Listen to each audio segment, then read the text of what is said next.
What happens when Hollywood's toughest action star finally loses it on live morning television? It only took 23 seconds for everything to explode in the most shocking way possible. Before we dive into this absolute chaos, hit that subscribe button right now. We bring you daily videos exposing Hollywood's darkest scandals. And trust me, you don't want to miss what's coming next.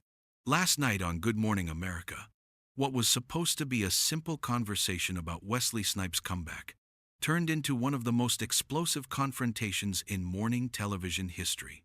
The tension started building the moment Snipes walked onto that set, and it never let up.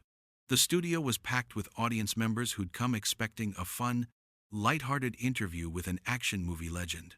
They got something very different. From the moment Wesley Snipes walked through that door, something felt wrong. His smile seemed forced. His handshake with George Stephanopoulos was brief, almost cold. And when he sat down in that chair, his whole body language screamed that he didn't want to be there. Wesley Snipes settled into the chair across from George Stephanopoulos, adjusting his jacket with stiff, deliberate movements. The usual pleasantries were there on the surface. The handshake, the smile for the cameras, the waves to the audience. But anyone watching closely could see the tightness in Snipes' jaw, the way his eyes weren't quite matching his smile, the tension in his shoulders. George started with some easy questions about his new action film, trying to warm things up, but even those simple questions got short, clipped answers that felt more like brush-offs than conversation. "So Wesley, it's great to have you back in action movies," George began, his hands folded neatly on the desk in front of him, his professional broadcaster smile firmly in place. "You've been away from this genre for a while now. Your fans have really been waiting for this. What made you decide to come back now?" Snipes took a breath before answering, like he was choosing his words carefully, too carefully. "The script was good," he replied, his voice flat and giving nothing away. "The director was talented, someone I respected. The timing was right. That's really all there is to it, George." George nodded slowly, but you could see he was expecting more. A story, some emotion, something to work with. "Your fans have really missed seeing you do what you do best. The martial arts, the action sequences, the intensity you bring to the screen. There's been a lot of talk about your career over the years, a lot of speculation about when you'd return to this kind of role.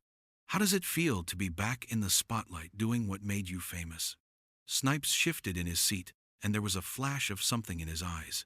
Irritation maybe, or anger brewing just beneath the surface. "I never left the spotlight, George. Let's be clear about that. I've been working consistently. Television, independent films, theater, international projects. Just because you and your network weren't paying attention doesn't mean I wasn't doing my thing, doesn't mean I stopped being an artist."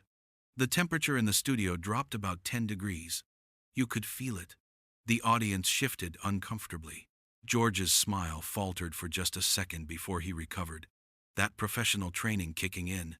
"I didn't mean to suggest you hadn't been working, Wesley. That wasn't my intention at all. I just meant that this is your first major studio action film in quite some time. Your first big theatrical release with significant marketing behind it. It's a big moment, a significant return to the mainstream." "For who?" Snipes asked, leaning back in his chair with his arms crossed now, his posture completely closed off. "For me? Or for you? For me? Or for your producers who thought booking me would get ratings? Because it seems like you're more interested in talking about my past than my present.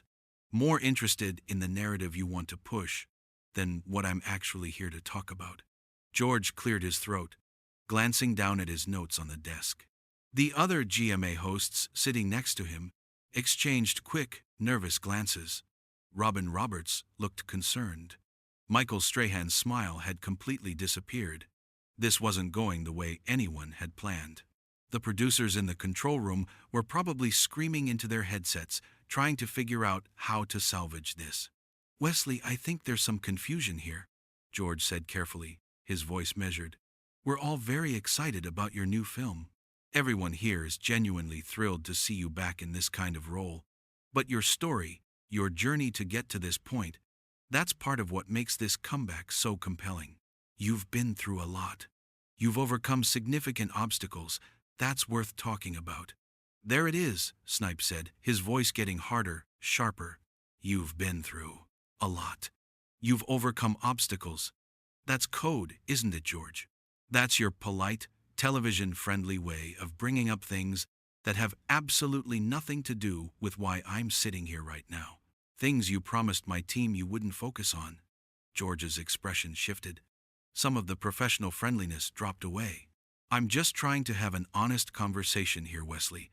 Your fans want to know about your journey. They want to understand how you got to where you are today.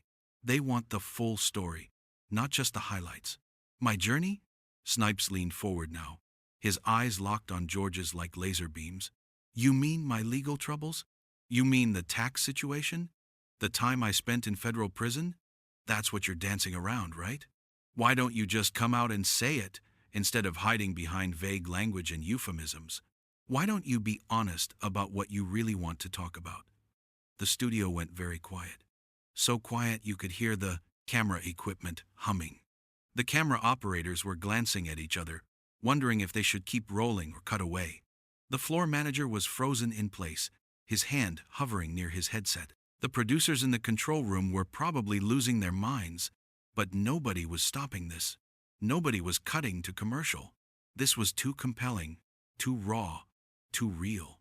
But George pressed on, because that's what journalists do. That's what he'd been trained for. Okay, since you brought it up, George said, his voice taking on a sharper edge now, the friendly morning show host persona cracking. Yes, you had significant legal issues that took you away from Hollywood for several years. You served time for tax evasion. That's a fact, Wesley. That's a matter of public record. And it's part of your story. I don't think it's unfair to acknowledge that when we're talking about your return to major films, when we're talking about rebuilding a career, Snipes' expression went cold, stone cold. His whole face changed, like a door slamming shut. You want to talk about facts? Let's talk about facts, George. Yes, I had legal issues. Yes, I served my time. I paid my debt to society. I learned from my mistakes. And I moved on with my life. That was years ago. Years. But you and people like you can't let it go, can you? You can't let a man rebuild his life without dragging him back through the mud every single chance you get. Every interview. Every appearance. Always the same questions. Always the same judgment. That's not what I'm doing, George protested, but there was less conviction in his voice now. I'm not judging you, Wesley. I'm acknowledging reality. I'm acknowledging what happened. Isn't it, though? Snipes challenged, his voice rising slightly, emotion breaking through the control. Isn't that exactly what you're doing? I come here in good faith to talk about my work, about my new film, about the positive things happening in my life and career.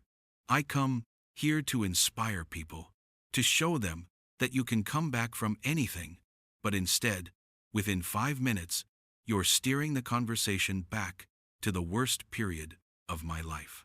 You're not interested in redemption stories, George. Not really. You're interested in keeping people down, reminding them of their failures, making sure they never forget what they did wrong. Isn't it, though? Snipes challenged, his voice rising slightly. I come here to talk about my work, about my new film, about the positive things happening in my life and career. But instead, within 5 minutes, you're steering the conversation back to the worst period of my life. You're not interested in redemption stories, George. You're interested in keeping people down, reminding them of their failures, making sure they never forget.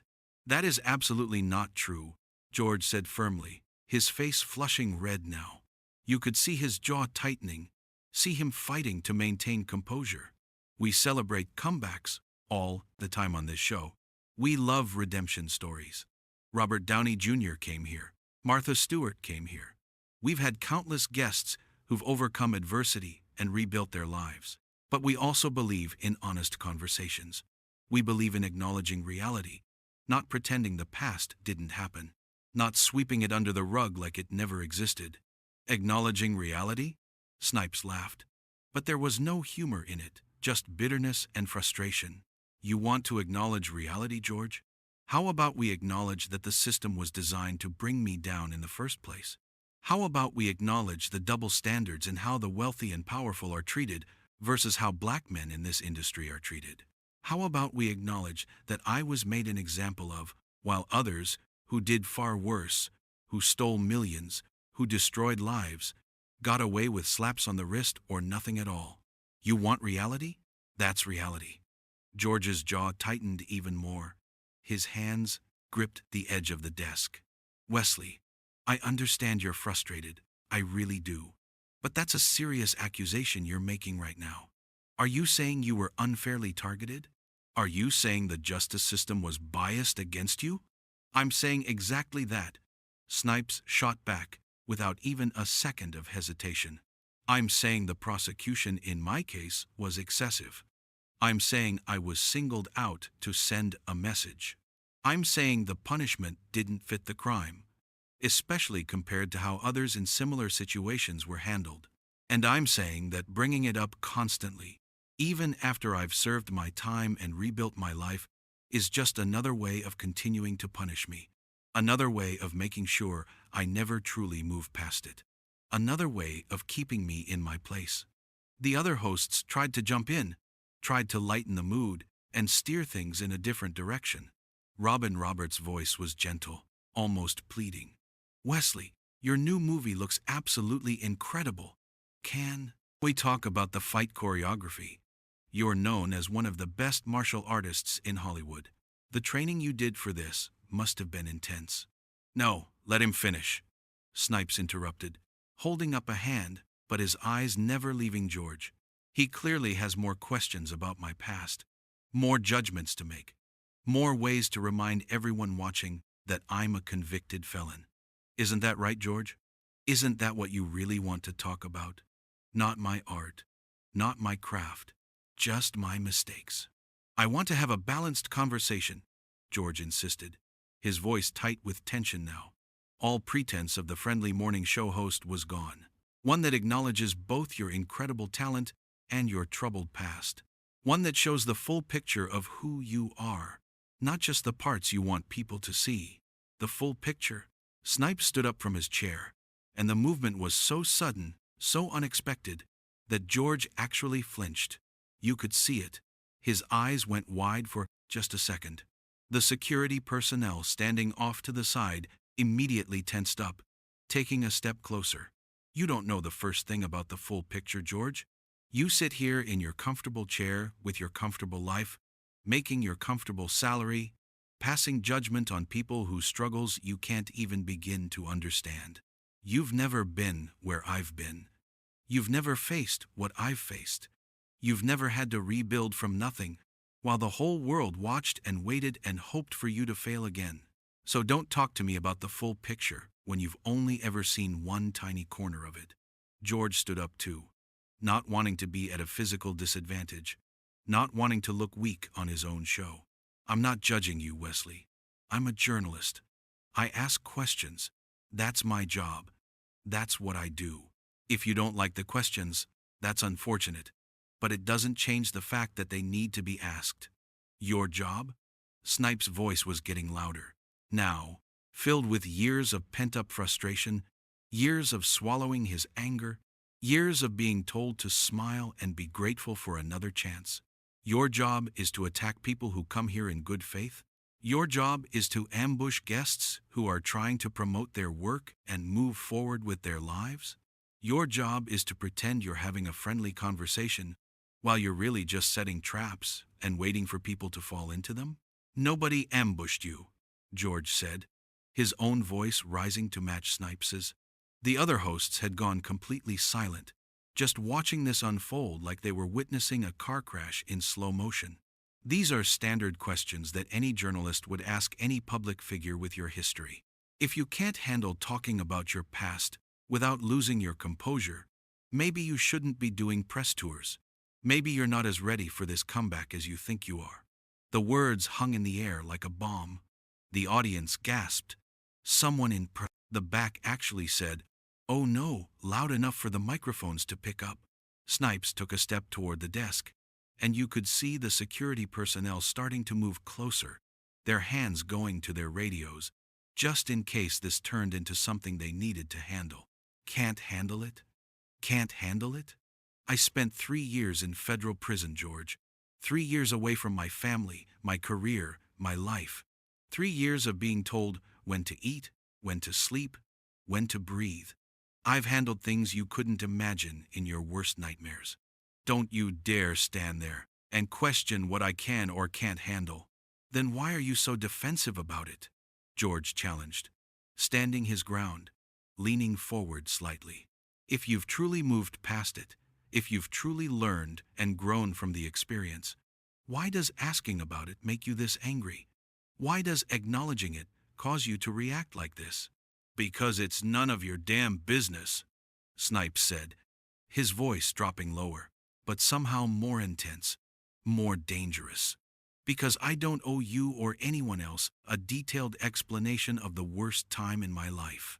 Because coming on your show, agreeing to this interview, shouldn't require me to relive my trauma for your ratings, for your entertainment, for your viewers to feel better about their own lives by watching someone who fell further than they did. This isn't about ratings, George protested, but even he didn't sound convinced anymore. His voice lacked the certainty it had before. Please, Snipes said with a harsh laugh that had no joy in it whatsoever. This is all about ratings. Everything in this business is about ratings. You brought up my legal troubles because you knew it would create drama. You knew it would get people talking around their office water coolers. You knew it would make headlines on entertainment websites and social media. You knew it would get clicks and views and shares. Well, congratulations, George. You got what you wanted. You got your controversial moment. You got your viral clip. I hope it was worth it. I hope destroying someone's attempt at a fresh start was worth the boost to your numbers. The other hosts were frozen, completely unsure of what to do or say. Robin Roberts had tears in her eyes. Michael Strahan was shaking his head slowly. This had gone way beyond a simple disagreement or a tense moment. This was a full confrontation, and it was escalating by the second. The studio audience sat in shocked silence, watching two strong personalities clash in real time, unable to look away, even though it was clearly uncomfortable. George's face was red now, his professional composure completely gone. He looked angry, genuinely angry in a way you rarely see from polished network journalists. You know what? Maybe I did bring it up because I knew it would be a difficult topic. But you know why? Because difficult conversations matter. Because pretending problems don't exist doesn't make them go away. Because sweeping things under the rug and acting like they never happened isn't healthy for anyone. Because your story includes those dark chapters, whether you like it or not, whether you want to acknowledge them or not. They happened. They're real. And they shaped who you are today. My story is mine to tell, Snipes fired back, pointing a finger at George, his hand shaking with emotion. Not yours. You don't get to decide which parts of my life are relevant. You don't get to decide what matters and what doesn't. You don't get to define my narrative or control how I present myself to the world. You don't get to reduce everything I've accomplished, everything I've built, everything I've survived, to one mistake I made years ago. I am not that mistake. I am not that case. I am not that headline. I am a man, a father, an artist, and a survivor. But you'll never see that, because you don't want to see that. I'm not reducing anything, George said, his voice shaking slightly with anger or adrenaline or both. His hands were gripping the desk so hard his knuckles were white. I'm trying to have an honest conversation about redemption and second chances and what it takes to rebuild a career after hitting rock bottom. That's important. That matters to people who are struggling in their own lives. That matters to people who've made mistakes and are trying to find their way back.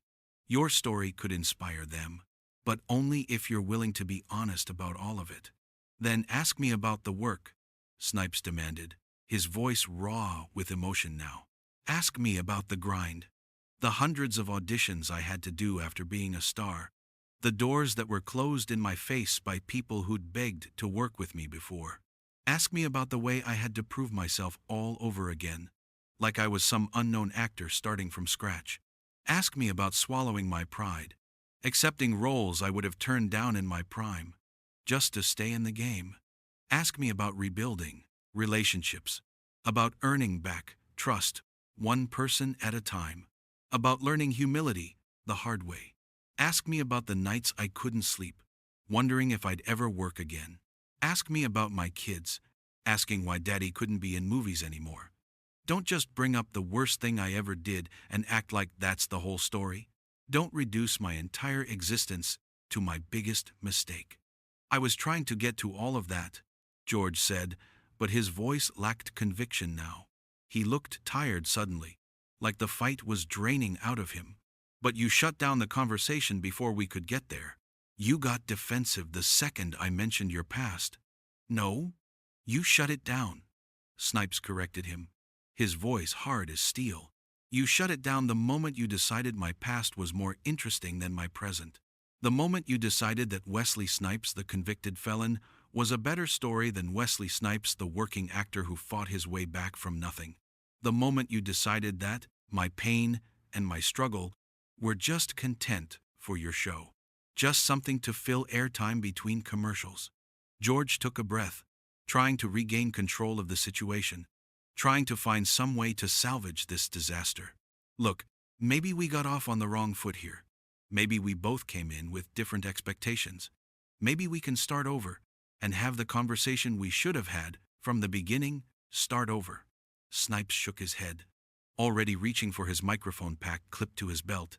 His hands were moving fast, angry, pulling at the wires. No thanks, George, I've heard enough. I know exactly what this was, and I'm not interested in playing along anymore. I'm not interested in giving you more material to twist and manipulate. I'm not interested in being your cautionary tale or your redemption story or whatever narrative you decided to push today. You're going to walk out? George asked, and there was something almost like disbelief in his voice.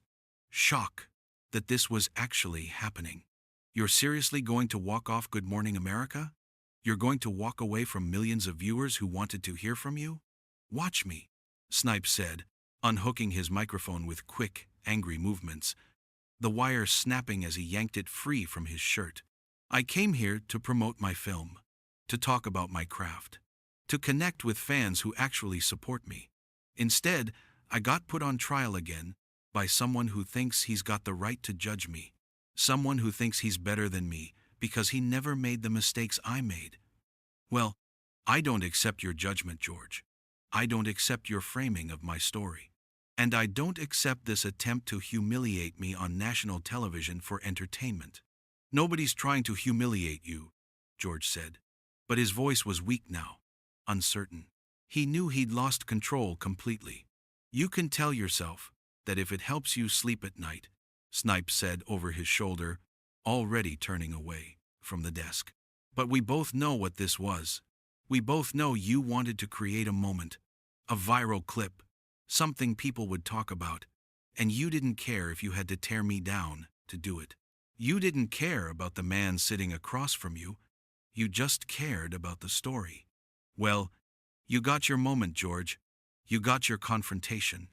I hope it was worth it. I hope destroying someone's attempt at a fresh start was worth whatever benefit you think you'll get from this. George called after him, his voice desperate now, all the professional authority gone from it.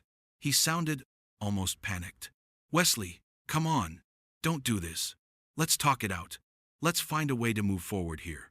We can have a real conversation about your film, about your comeback, about everything you want to talk about. Please, don't leave like this. There's nothing to talk about, Snipes interrupted, not slowing down, not even looking back. His voice carried across the studio, firm and final.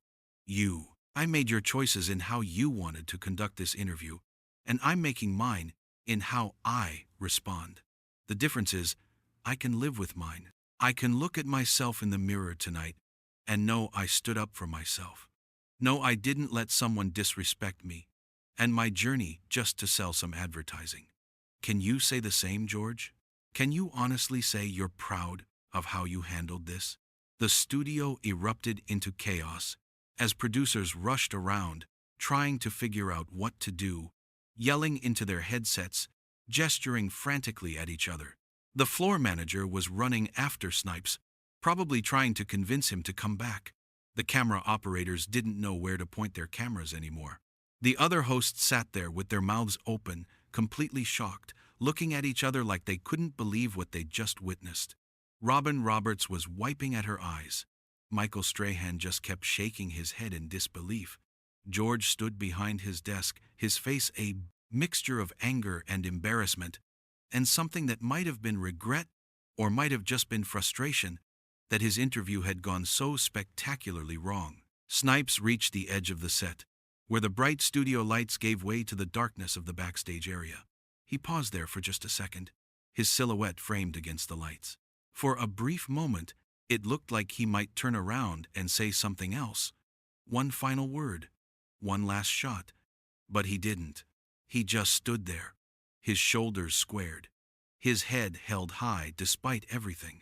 Then he shook his head slowly, like he was disappointed but not surprised, and took one more step forward, disappearing into the shadows behind the curtain. The heavy door closed behind him with a thud that seemed to echo through the entire studio. The sound was so loud, so final, that several people in the audience actually jumped. George slowly sat back down in his chair, his movements mechanical, like he was in shock. His Supplically co-hosts were still just staring at him, at the empty chair where Snipes had been sitting, at the microphone lying on the desk where he'd thrown it. Nobody seemed to know what to say. How do you follow something like that? How do you move on to the next segment after witnessing that kind of meltdown? The audience remained silent, completely still, processing what they'd just witnessed. Some people were recording on their phones, even though signs everywhere said not to. Others were just sitting there with stunned expressions, their brains trying to catch up with what their eyes had just seen. This wasn't entertainment anymore. This was real pain, real anger, real conflict playing out in front of them. And it was uncomfortable in a way that made for TV drama never is. Wesley Snipes was gone, and Good Morning America was left to deal with the wreckage of an interview that had gone completely off the rails in the worst way possible. What started as a promotional appearance for a new action film had turned into a confrontation about respect, about redemption, about the right to move past your mistakes, about how society treats people who've served their time and are trying to rebuild their lives. The cameras kept rolling for a few more seconds, capturing the aftermath, capturing George's face, still flushed and angry, capturing the empty chair, capturing the shocked expressions of everyone in the studio, capturing the microphone lying there like evidence of what had just happened. Then someone finally called cut, and the feed went to commercial. But the damage was done, and everyone knew it. This would be the clip everyone talked about. This would be the moment that defined both of their public images for months, maybe years to come. Wesley Snipes had walked off Good Morning America, and nothing would be the same.